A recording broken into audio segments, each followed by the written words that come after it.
Let's start. MTC 2223 number 4142. Being able to have a good fight doesn't just make us more civil, it also develops our creative muscles. In a classic study, highly creative architects were more likely than their technically competent but less original peers to come from homes with plenty of friction. They often grew up in households that were tense but secure. As psychologist Robert Albert notes, the creative person to be comes from a family that is anything but harmonious. Robert Albert. The parents weren't physically or verbally abusive, but they didn't shy away from conflict, either. Instead of telling their children to be seen but not heard, they encouraged them to stand up for themselves. The kids learned to dish it out and take it.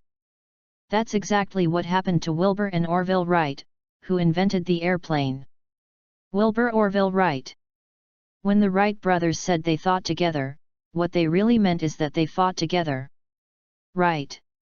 When they were solving problems, they had arguments that lasted not just for hours but for weeks and months at a time. They didn't have such ceaseless fights because they were angry. They kept quarreling because they enjoyed it and learned from the experience. I like scrapping with Orv, Wilbur reflected. Orv. Wilbur. As you'll see, it was one of their most passionate and prolonged arguments that led them to rethink a critical assumption that had prevented humans from soaring through the skies. MTC. Good job.